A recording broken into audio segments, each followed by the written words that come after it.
कल तक जो अमेरिका हमास के खिलाफ जंग में इजराइल के साथ मजबूती के साथ खड़ा होने की कस्में खा रहा था, This moment, we must be crystal clear. We stand with Israel. This moment, we must be crystal clear.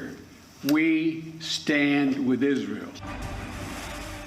कल तक जो अमेरिका जंग के मैदान में इजराइल के हर कदम की तारीफ कर रहा था, Spoke with Prime Minister Netanyahu this morning. I told him the United States stands with the people of Israel in the face of these terrorist assaults. Israel has the right to defend itself and its people. Full stop. There's never justification for terrorist attacks. आज अचानक फिलिस्तीनियों का हमदर्द बन गया है। Israeli से दोस्ती का चश्मा उतारकर फिलिस्तीनियों की मौत पर आंसू बहा रहा है। एक तरफ इजराइल की आर्मी लाव लश्कर के साथ गाजा के बॉर्डर पर खड़ी है, इंतजार कर रही है तो पीएम नेतन्याहू के हुक्म का। जैसे ही हुक्म आएगा, इजरायली आर्मी गाजा में कहर बनकर टूट पड़ेगी। लेकिन इजराइल के इस कदम को अमेरिका शक की नजर से देख रहा है। दोस्ती निभाने का वादा करने वाला अमेरिका अब इजराइल को नसीहत देने पर उतर आया है। अमेरिका प्रेसिडेंट जो बाइडेन ने कहा है कि अगर इजराइल फिर से गाजा पर हमला करता है तो ये उसकी बहुत बड़ी गलती होगी। बाइडेन ने एक इंटरव्यू के दौरान कहा, इजराइल को लंबे वक्त तक गाजा पट्टी को अपने काबू में नहीं रखना चाहिए। मुझे लगता है कि ये एक बड़ी गलती होगी। मेरे हिसाब से गाजा में जो हुआ उसकी वजह हमास था और हमास सभी फलस्तीनियों की नुमाइंदगी नहीं करता। इजराइल जंग के उसूलों के मुताबिक काम करेगा। बेकसूर शहरियों को दवा, पानी और खाना पहुंचाया जाएगा। अमेरिकी प्रेसिडेंट जो बाइडेन का ये बयान ऐसे वक्त में आया है जब इजराइल की आर्मी हमास के खिलाफ आर पार की लड़ाई में गाजा पर कब्जा करने के मकसद से आगे बढ़ रही है।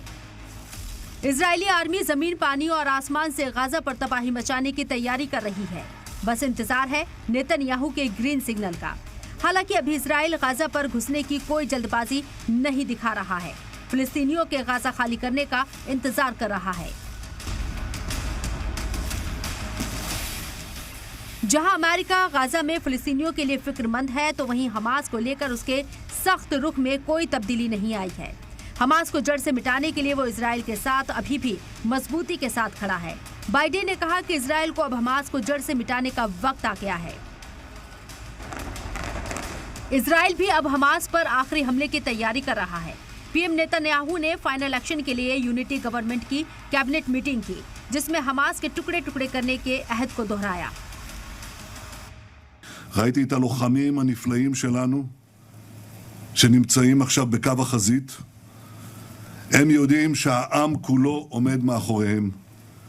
הם מבינים את גודל המשימה. הם נכונים לפעול בכל רגע כדי למגר את מפלצות הדמים שקמו עלינו לכלותנו. एक तरह से कहा जाए तो हमास से जंग में अमेरिका ने इजराइल का साथ देने के लिए शर्तों को शामिल कर दिया है।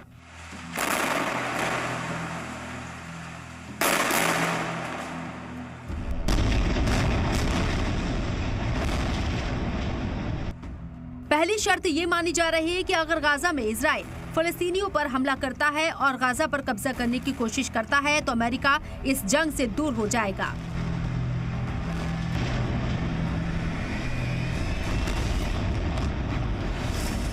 क्योंकि बाइडेन का मानना है कि 7 अक्टूबर को इजराइल पर हुए हमले में ज्यादातर फलस्तीनियों का कोई लेना देना नहीं था।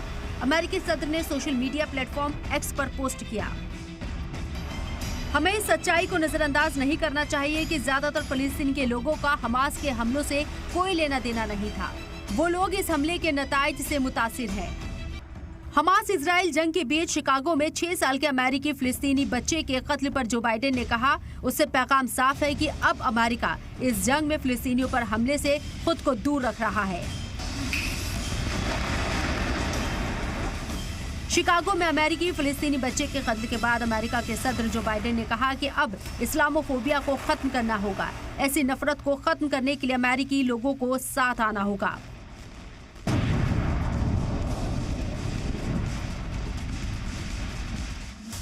अमेरिका गाजा से लोगों को महफूज निकालने के लिए लगातार मिस्र पर दबाव बना रहा है।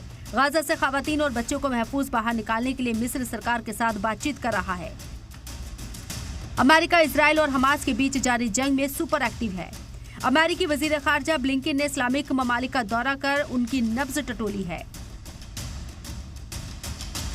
अमेरिकी सदर खुद भी इजराइल का दौरा करने पर गौर कर रही हैं। पीएम नेतन्याहू ने उन्हें इजराइल आने की दावत भी दी है। हालांकि बाइडेन का इजराइल आने का प्रोग्राम तय नहीं है। हमास के खिलाफ जंग में अमेरिका हथियारों की मदद कर रहा है, जंगी जहाज तैनात कर रहा है, लेकिन अब गाजा में इजराइल की तबाही के बाद अमेरिका के सुर बदलते नजर आ रही हैं, क्योंकि इजरायली हमलों से गाजा में अब तक 2600 से ज्यादा मौत हो चुकी है। फिलिस्तीनी का दावा है कि मरने वालों में ज्यादातर खवातीन और बच्चे हैं।